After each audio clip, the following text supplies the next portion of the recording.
everyone, welcome to my Resident Evil 6 No Hope difficulty, No Life Cube Lost walkthrough, and this is chapter 2 of Jake's campaign. And this is another short chapter that only takes about 20 minutes to complete. If you're getting really good RNG on the spawns, you're not getting screwed by anything stupid. But compared to my dry run, the recording run for this chapter went really well. I mean, the cabin sequence was still very, very douchey because of the amount of problems that sequence has. And other than that section, this whole entire chapter was a breeze. I mean, there were a couple of moments in this initial part where I did get down by the enemies and I lost a life cube, but that was because I was rushing the section and I wasn't really seeing the path. And some of the designs that this sequence favors, there's a snowstorm that is happening during this chapter. And occasionally what will happen is the snowstorm will kick up a huge amount of snow dust and it will obstruct your view and it makes it very hard to see the enemies. However, the enemies do not have this same limitation. They can still see you perfectly in the snowstorm. So the enemies are getting an advantage that you don't have, and it's so stupid that it works this way. It reminds me of Uncharted 3 in Chapter 20 when you had to go on foot and you had to traverse that sandstorm.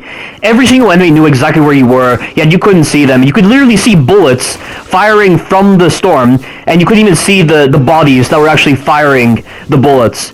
How do they know where you are? Realistically, that doesn't make any sense, and it's so unfair. It's such a cheap handicap for the AI in that whole entire chapter. And it's no different than this part, only the snowstorm in this area is nowhere near as blinding as the sandstorm from Uncharted 3, but it's still annoying nonetheless, and you have to make sure that you are dispatching the enemies at a distance, because on this sequence there can be snipers, and you have melee guys, and you have guys with machine guns. And the snipers are the worst enemy. I mean, they don't seem to quickshot you as much during this chapter, but they're still annoying nonetheless because they can just attack you off camera while you're doing with other enemies, and if you're in an animation and they time their shot perfectly to hit you when you're in the animation, they will get the hit out very easily because you are incredibly vulnerable during melee attacks on this game. They really try to discourage you from going for melee attacks so much in Chris's and Jake's campaign because the enemies are so good at punishing when you come out of those animations thanks to the guns. And I get what they're doing because, I mean, Resident Evil 4 and 5 had this very similar design where going for melee, while it is very advantageous, it's also disadvantageous at the same time because you put yourself in a very dangerous position, and oftentimes that was one of the main reasons why people would consider Resident Evil 4 and 5 very difficult, because the amount of times that they would go in for a melee and then they would get punished when they were coming out of the animation. Stuff like that definitely contributes to the perception of Resident Evil 4 and 5 being extremely difficult on their hardest difficulties. Only with this game, it's not even a question of difficulty. Like, the amount of times you're having to put yourself in animations to ensure that the enemies don't screw you over with some really stupid designs, and yet they still get the punish out. Like, in this case with this game, it isn't so much of a personal problem, but it's more so of the fact that you're forced to do that a lot of the times to ensure that you're staying alive in this game. And in my case, I have to rely upon this more because I'm doing a no life cube lost restriction, and this game, as much as the medals at the end of a chapter indicate that you can do these chapters no damage or without healing, this game just doesn't feel designed for no life cube loss. Oh, by the way, that right there is very important, and it's one of the better designs. That's like Resident Evil design when it comes to creating new paths. If you put a remote bomb on that part of the bridge and you blow up the supports, you'll create a new path for yourself, and you'll be able to get a really nice shortcut back to the path that leads back to the shack. And that right there is so cool. I really enjoy that. That being said, though, you still have to ensure that your AI partner is not on the bridge, because if you blow up the bridge while your AI partner is on the bridge, they will die. And the AI does whatever it wants in this game. It's just very slow to follow you at times, and then sometimes it's very efficient. It's just very inconsistent because of how they've designed the AI on this game compared to Resident Evil 5, where the AI was always with you because they obeyed your commands perfectly, and this allowed you to keep Sheva in more control compared to the AI in this game. But taking that into account, you should be able to blow up the bridge without any hassle, and this will open up this path right here where you can drop down and you can slide through this hidden passageway that will allow you to get back on the path that leads directly to the shack. And like I said, it's really cool level design. I mean, I don't know if I would compare it to like Resident Evil Zero's elevator sequence, where when you kill the Proto-Tyrant, or rather you incapacitate the Proto-Tyrant for the very first time, and you take that elevator, you can take the elevator to the first floor and go all the way back to the beginning of the training facility, which is really, really interesting, but there's not a lot of incentive to do that, because the rooms are filled with enemy types that you've encountered later on in the game, and you don't have the ammunition to deal with them, so why would you ever want to do that? I guess in that sense, this kind of shortcut system in Resident Evil 6 is a lot better than Resident Evil Zero's connection of older paths with newer paths. And this design is about as cool as this one exclusive design in this chapter, where we're dealing with these new BOWs called Mesets, and you saw them as the very first enemies that I encountered in this chapter, but these enemies have the ability to fly, and they have the ability to do an aerial attack where they will grab you and they will try to, I think it kills you if you don't do the quick time event, but they will try to crush you, I think, and if you don't do the quick time event, it will kill you. However, in this sequence, you can use flash grenades to kill them, so that design of using flash grenades to kill certain enemies in Resident Evil 4 and then Resident Evil 5, it's back in this game only in a very limited degree, because the Mesets are the only enemy that you can kill with flash grenades. And the other enemy types, you can just blind them and put them in a very lengthy stun animation when you use flash grenades on them. So, flash grenades are nowhere near as reliable as they were in the previous games, but it's still cool that you can do this nonetheless. And furthermore, with the Mesets, as I explained in Chapter 1, if you're playing as Sherry and you have the stun rod, you can counter their aerial attack by doing the charge attack with the stun rod. So you fully charge your stun rod, and then you release R2 at the right moment in order to kill the Meset when it's about to hit you with its aerial attack. And that is one of the main reasons why I love to play as Sherry, and it's such a shame Jake can't do that, because his melee doesn't instantly kill the Mesets. He'll just knock back the Mesets, and Mesets have a lot of life if you're trying to use the melee with Jake. And it's just not practical in the slightest. But right here, this is the end of this first part of the chapter, and we're about to make our way over to the cabin sequence, which is the worst part of Chapter 2 by far. And how it goes is the enemies are going to funnel through this window right here, and then there's going to be a moment later on where you're going to lose control of the camera. It's going to show an enemy dropping in from the roof, and because of how disorienting it is, it affects your movement, and it's so hard to position yourself right behind the enemy, because for the very first enemy that drops through the roof, if you get behind him and you attack him during the correct point in the animation, you can perform a coup de grace on him, and Sherry didn't do the coup de grace just then. She just did the normal melee, which was very unfortunate, but you see the way the camera just disoriented me and it affected my movement? That right there is a great example of an accessibility option tailored to a wider audience getting in the way of gameplay, and it's an accessibility option done very poorly. I would have much rather have Sherry just say a quote saying that the enemies are dropping in through the roof, and then without any kind of external interference affecting my movement, I would be able to get behind the enemy and sit up in the right position to take him out. But no, I have to deal with that kind of crap, and it's crap like that is rampant throughout this game. And if you played the Chris campaign, there are a lot of moments where that is the case. And this part right here, this cutscene is so stupid.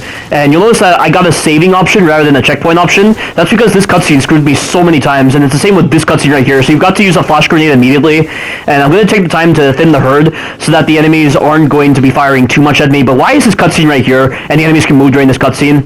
Once again, why can't they just make it where Sherry just says, look behind you, there's an avalanche, let's get out of here? Or even better, why not just make it where when this avalanche happens, everyone just starts to fall down, and then during that moment, you're able to get on the snowmobile and get out of there without anyone shooting you? Why can't it just be like that? I mean, the Juabo are very clumsy in this game, same with the zombies. I'm sure it makes a lot of sense for them to actually collapse on the ground when they're getting rocked about by the avalanche. Why can't it just be like that, rather than just playing this cutscene that allows the enemies to get a free pass and allowing them to hit you? It's so bullshit.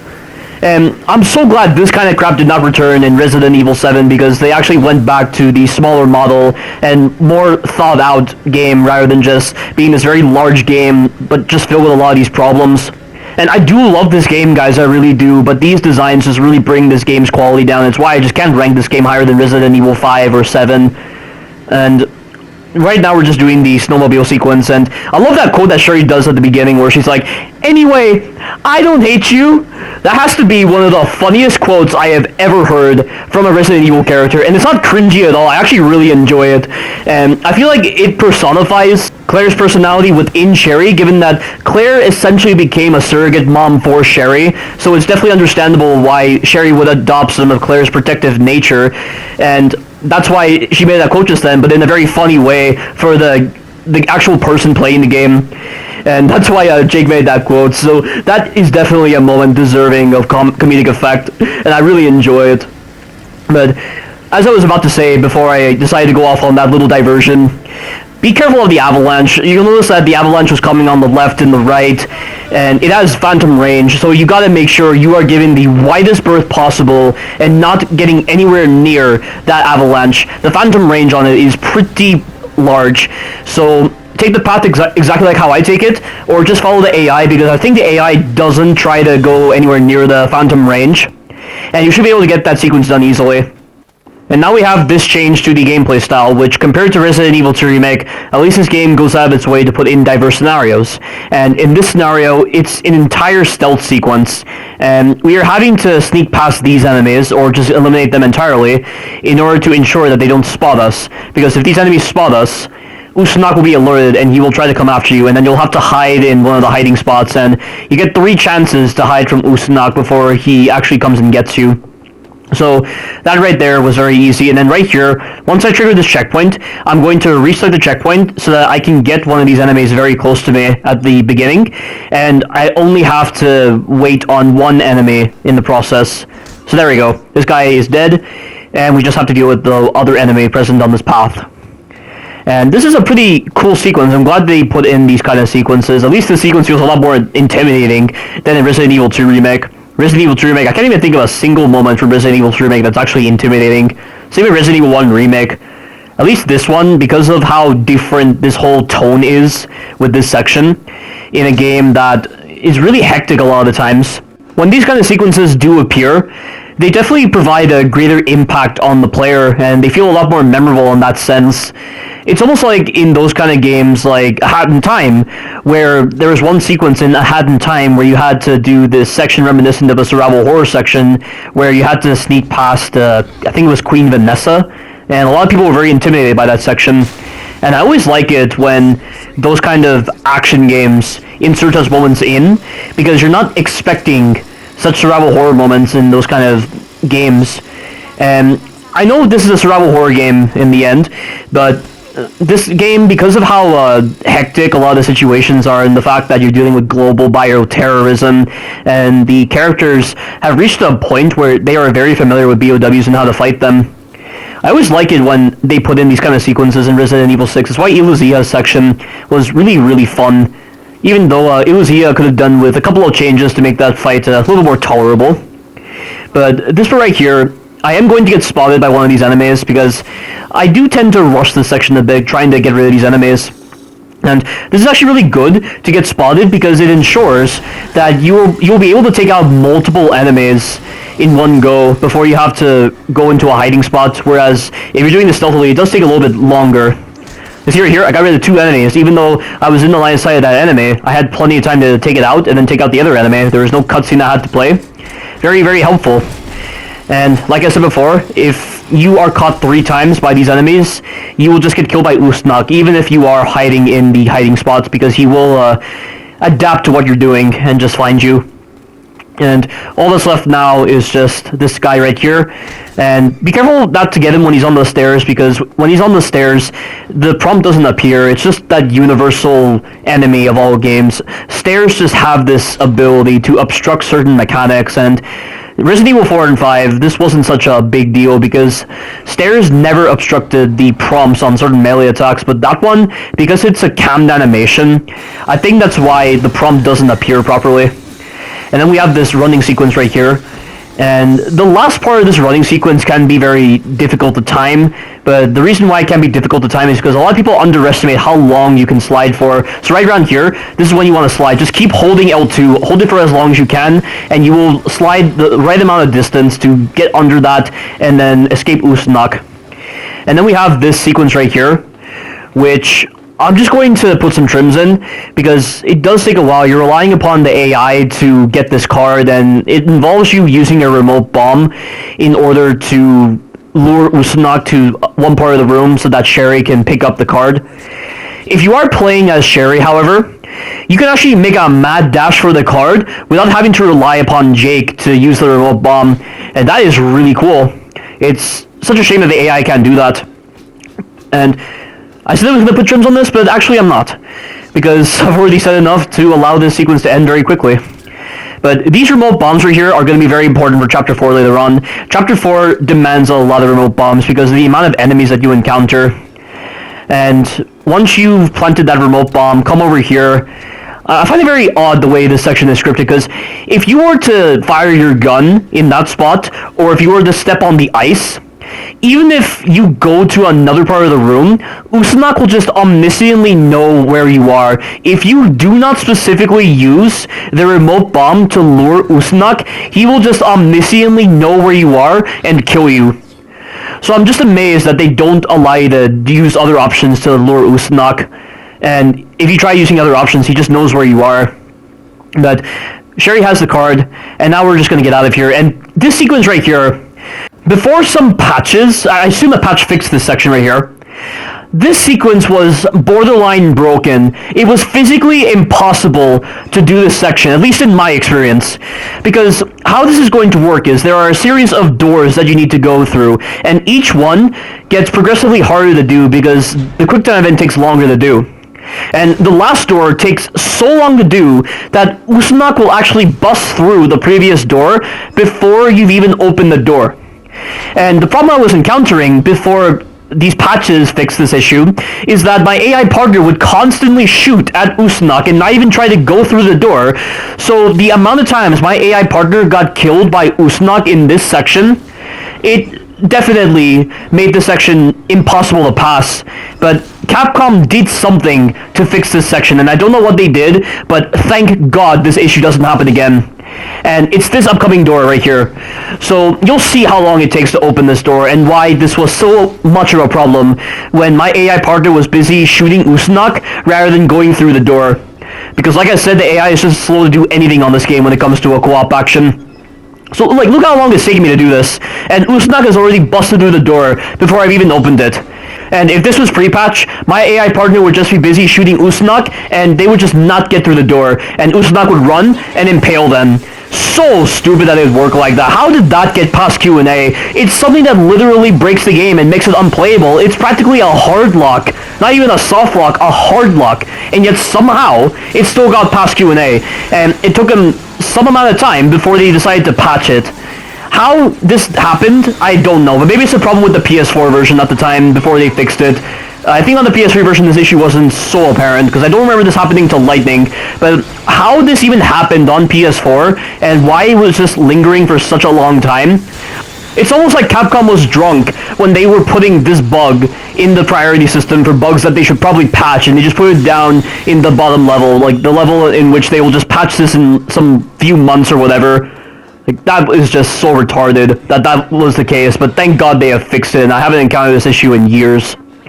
But that is the end of Chapter 2, and before I go, here are some bloopers, because it really goes to show how bullcrap the Cabin sequence is, and no, I did not get the S rank, but whatever. All the requirements for getting the S rank. Rank is just so pointless on this game, and it doesn't properly translate into good gameplay, but look at this right here.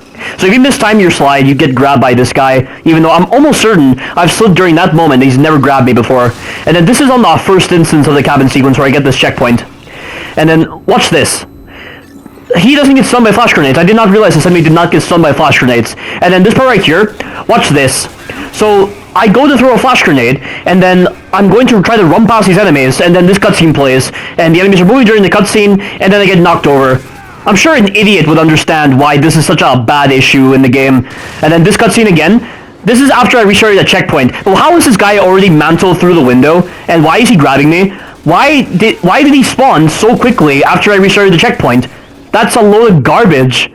Like, again, this sequence is definitely one of the worst parts of the game, because they put in way too many enemies, there's so many moments where the camera screws you, and then there's so many moments where the cutscenes screw you, and there's no telling how the enemies are going to spawn in and either attack you early or just attack you later. It's all RNG at this point. It's so dumb, and all this could have easily been fixed if they had not included these cutscenes, and they just put in some other way of giving feedback to the player. It's just logic, but with this game, some logic didn't apply when designing certain parts of this game, and I'll never understand how this is acceptable. But this is the end of Chapter 2. Stay tuned for the future chapters. Thank you all for watching, and you take care now.